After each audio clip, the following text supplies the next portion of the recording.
Good morning, everybody. It's 6:30 on Saturday, January 24th. Coming up in this half hour, our Courtney Friedman is live at the scene of a deadly accident. She'll have the very latest. But first, we're going to check in with Justin Horn, see what's going on with this weather, just flip-flopping all over the place. That's right, Justin. You already gave me some good news, 70 for most of the week.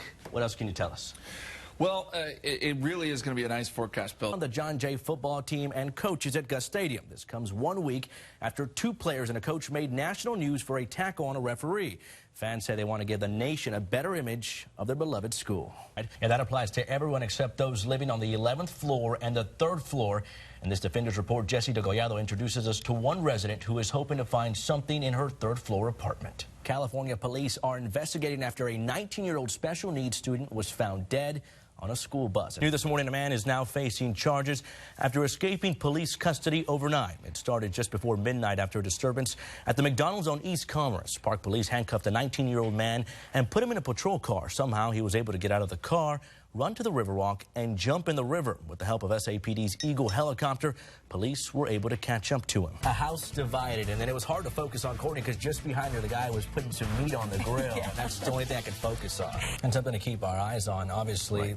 The weather, though, looks good as far as it being hot and then cooling down later on the week. Perfect for the weekend. No upper 90s. The rebuilding process in Hays County continues with some help from TxDOT. They approved the funding to repair Fisher Store Road Bridge. The bridge was destroyed during the devastating Memorial Weekend floods. I spoke to people who live nearby about what this will mean for them. That's what we're looking at today. Perfect weather to get outdoors, maybe play some sports, football. I think so. Around. Outdoor shopping centers. I don't think you know that me and Justin were in a flag football team together. True. Really? Yeah. Yes. All right. I was a quarterback, Justin was a receiver, and I just kind of lofted it up to him. Yeah. This guy. Impressive. Can spin the ball. All right. 2 John Jay High School football players suspended after hitting a referee during a game Friday. Ursula, I am told this all happened because the driver of a white pickup lost control of his vehicle while having a diabetic episode. He was on 281, lost control, and went right into the house. You see, that video is now being used as evidence in this investigation. We have the entire video, but are choosing not to show the part where the man is shot. Now, we want to give you a look at the video. In the video, you can see the moments that lead up to this deadly encounter that the sheriff called a cause for concern. Now, Charles, police were responding to a down-and-out call, which usually means someone is unresponsive, but when they arrived, they realized it was much, much more. They start their day by cruising up and down the streets, monitoring every call in the city, and it's not long before their day picks up. What is his diagnosis? On the other side of the phone, a woman and mother worried about the well-being of her son's father and a letter he left behind. I love you. I know you all will be sad. Don't be. I'm not hurting. I'm home. Has he ever attempted suicide in the past? He has. What? He shot himself a few years back. Officer Ernie Stevens and his partner Joe Samaro know they don't have much time and rush to the man's home. Nick, SAPD, are you okay? They search his house, but he's nowhere to be found. Then a tip that he's at a nearby hotel. Fearing the worst, they call for backup and force their way in. Nick. Nick. Tanner, get on the ground. Get on the ground. Get on the ground. Seconds after busting down the door, officers take the handcuffs off, sit down and talk to the patient, and try to figure out what treatment facility is best for him. You all right, man? All right. I know we startled you, but when you didn't say anything or hear anything, I mean, we legit, I thought you killed yourself. Nick is evaluated and then taken to a nearby hospital where he's treated and assessed before being released. This is the one that was in his bed. A lot of times we deal with the 4 major types of mental illness. That's depression, bipolar, schizophrenia, and PTSD. In years past, before the unit was set up, people like Nick would go straight to the criminal justice system, many being thrown in jail over and over. The mental health unit gives them a fighting chance. They're not in trouble. They didn't do anything wrong. They're in a mental health crisis, and we really feel, compassion for them. Compassion that they could be a danger to themselves or to somebody else. Bill Barajas, KSAT 12 News. With gusts of winds at 60 miles an hour, the waves came crashing ashore. Flooding soon followed along this coastal community. We've seen them worse, actually. Donna Payne lives along Indian Point, about 15 miles from Port Lavaca. She, like many others, decided to ride out the storm from the comfort of her home. They're used to it. Locals, they're just used to it. They deal with it every year, so it's something they have to contend with. Sergeant Stephen Perez was tasked with driving up and down the 500 miles of Calhoun County coastline. We usually hit like Port O'Connor, Seadrift, Magnolia Beach area, which is where we're at now, Port Alto Libby, which is another couple more miles back further up north, Chicky Point, which is another a couple more miles way up north to another part of our county. Along the way, we came across high water, even a man stranded on the side of the road. Battery died on him. He asked for us to give him a jump start, gave him a quick jump start.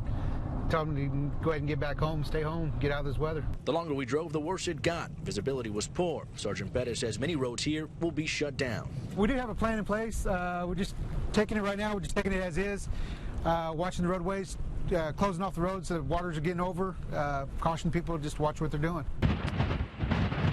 And we are told several roads actually in the Magnolia Beach area and the Indian NOLA area have been closed down. They're about 15 miles from Port Lavaca. Also just heard right now, moments ago, that a rescue was done by the Magnolia Beach Fire Department there. They had to take a family in an RV out of there. The water levels there were getting too high. Family was worried, needed to get out. Everybody is safe.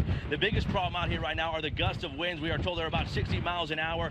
Water level is obviously continuing to rise. The sheriff is asking everyone to try and stay at home, use their best judgment to protect themselves, their family, and emergency responders. Live in Port Lavaca, Bill Barajas, KSAT 12 News. I hear a noise behind my back, and I turn around, and my upstairs window, there's somebody there with their hands under the windowsill trying to shimmy up the window. It was a face-to-face confrontation. The suspected thief, Jose Roberto Medina, tried running, but didn't have a prayer. Spurs Jesus caught Medina, who managed to get away as Spurs Jesus tried calling police. He said Medina crossed the river but was eventually caught a second time. Right about here is where I wrapped him up and tackled him and ended up planting him over here in the grass and held him down until the cops could show up. Medina didn't give up easily, though, something Spurs Jesus encourages when he's sitting courtside rooting on the hometown team. Spurs Jesus says it isn't the first time he and Medina have crossed paths. The same guy had been in our house the previous Thursday and walked in our bedroom on my girlfriend who was laying in bed. Spurs Jesus decided this time he would not turn the other cheek. We can talk and we can shake it out and I'll forgive the guy, but hey, had I not been there, I would have came home later to a house that had been burglarized or ransacked or vandalized. Spurs Jesus plans to take security measures to make sure this doesn't happen again, but has one regret. I would say that would have gone down as some pretty serious Spurs Jesus San Antonio history and myth and lore and legend if I had actually been dressed like that. And while Spurs Jesus may forgive, police won't. Medina is now being charged with burglary of a habitation. He is currently being held here at the Bexar County Jail. Live from the Bexar County Jail, Bill Barajas, KSAT 12 News. Behind these doors, you'll find some of Bexar County's worst.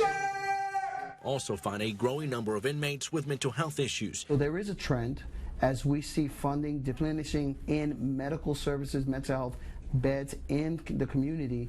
It is impacting the jails across America. Deputy Chief and Jail Administrator Raul Banasco estimates the total number of inmates at 3,700.